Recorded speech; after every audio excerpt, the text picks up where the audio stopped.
स्मरण और चरणार बिंदों को अपने हृदय में विराजमान करो।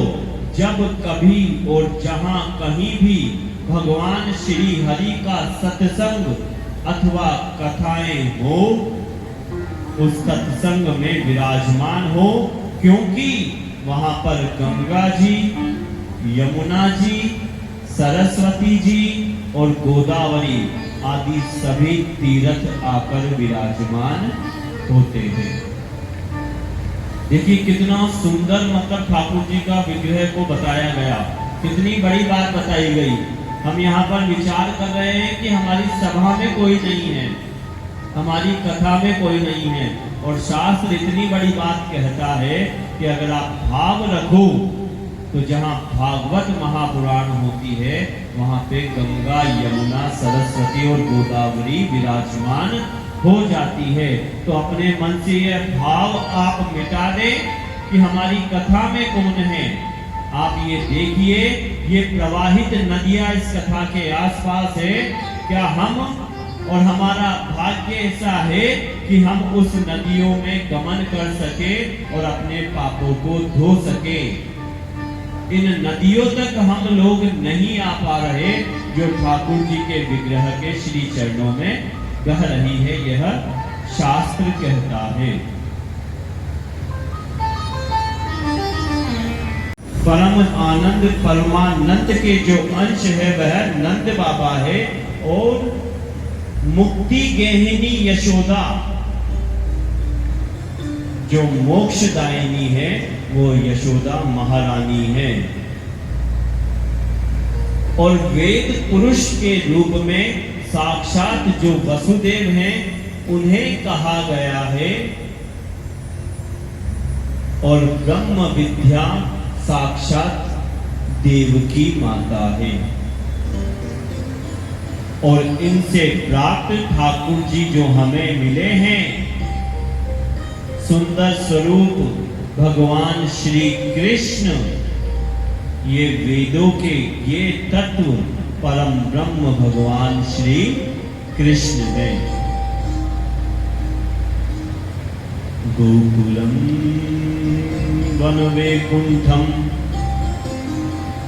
तापसास्तत्र मेधुमान् शेषनागो भवेद्गामः कृष्णो ब्रह्मेण शाश्वतम्। और इसी प्रकार जो ये गोकुल है, वृंदावन है, ये कौन सा धाम है? वैकुंठ धाम है। ऋषि मुनि वृंदावन के वृक्ष और लताएं हैं। श्री शेष जी बलराम हैं, और शाश्वत ब्रह्म साक्षात भगवान श्री कृष्ण हैं, जिनकी 16,108 रानियां हैं, वह वेदों की ऋचाएं हैं। द्वेष चाणूर नाम का राक्षस है, जो हमारे अंदर द्वेष विराजमान है, जिसका भगवान ने वध किया, वह कौन है? चाणूर नाम का राक्षस है।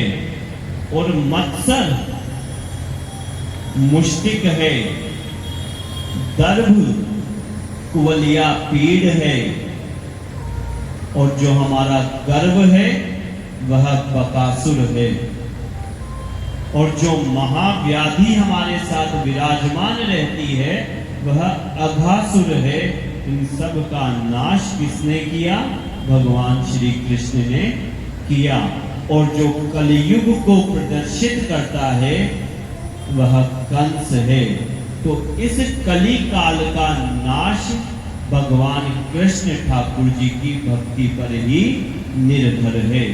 ये भगवान की जो संपूर्ण लीलाएं हमारे चारों तरफ है, ये हमारे अंदर ही विराजमान है। हम इसको कथा के रूप में, कहानी के रूप में सुनते हैं, देखते हैं, समझते हैं, लेकिन अनुभव हमारे अंदर